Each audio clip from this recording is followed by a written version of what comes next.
Over Thanksgiving week, I started asking some questions of myself.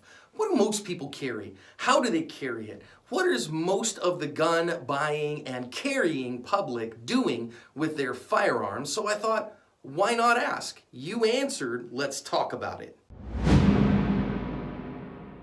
We're going to talk about this in a series of posts because there's a lot of stuff to talk about. However, today I want to point out to you 5 fascinating things that I found in the survey responses. So I sent a survey out not only to fans of active self-protection, but I posted it in a whole bunch of groups on Facebook, and I asked as many people as possible to respond and answer the survey questions. We got 11,000 responses back before I closed the survey the Sunday after Thanksgiving. 11,000 survey responses. That's a lot. We found some fascinating stuff, and I wanted to talk to you about it so that you know kind of what more people are doing than not in the self-defense world with respect to their firearms. Now, I gotta recognize at the start here, some people are gonna say, but John, how do you know that you have statistical reliability, that you have a representative sample? Danger, science content coming.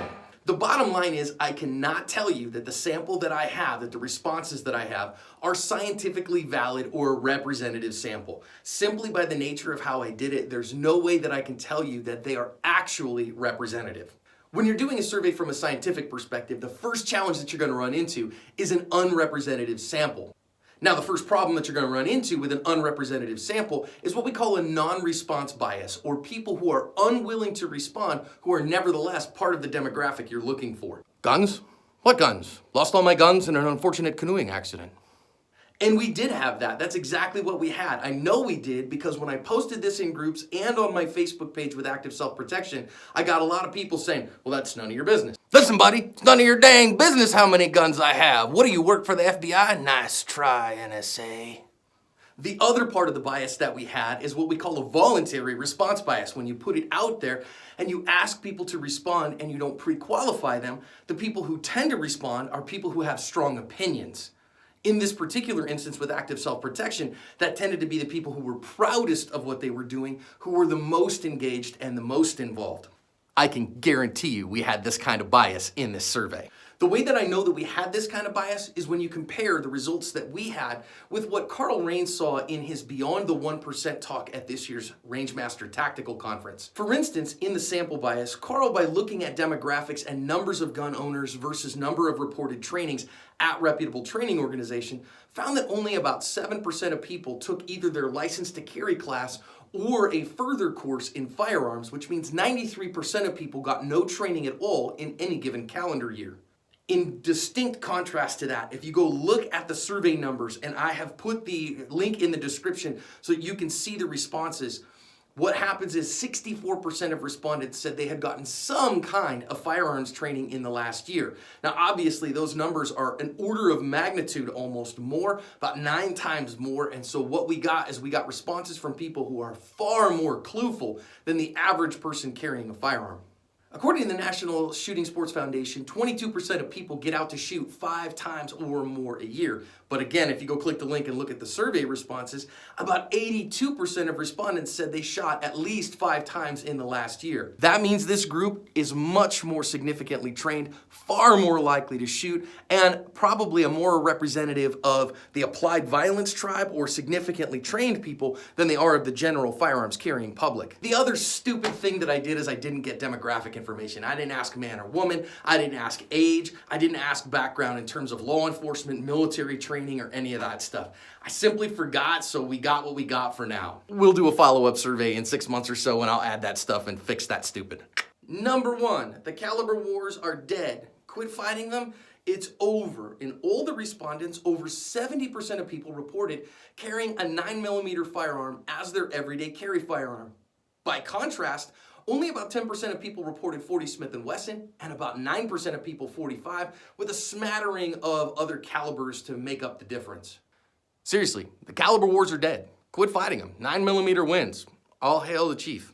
Number 2, about 55% of people had customized their gun, which means a little less than half just took it out of the box and used it as is out of the box, but more than half did some significant modifications to the gun. Now, not many of those were like a complete Wonder Glock or, a Wonder Blaster 9000 that they totally customized, And the three most common changes to guns, number one, by far, was changing the sights to some form of either tritium sights, some kind of night sights, or a fiber optic sight. Secondly was to adjust their grip texture via some kind of stippling or tape or something like that.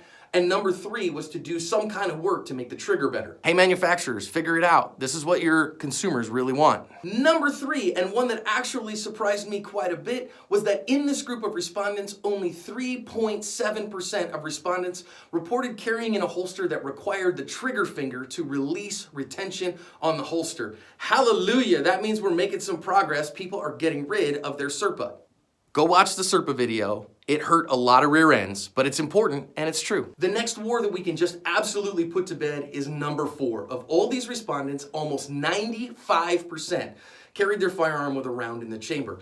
At least among those who responded to the poll, chamber empty carry is almost non-existent. Very, very few people. And that is a very good thing because we see in the narrated videos again and again and again that when you need your defensive firearm, it needs to be ready right now and you don't have time and you may not have the ability to chamber around when the gunfight starts. Now there's one other one that to me is highly surprising, especially given that this group of people was pretty clueful overall. Number five is the very small number of people who are carrying on a regular basis either an OC spray or some other kind of force multiplier that's less lethal. In the survey, about 85% of people said that they do not carry any kind of OC spray on. The same percentage, right at about 85%, of people said they do not carry any other kind of less lethal on them. So that means there's this huge gap between their firearm and an angry stare.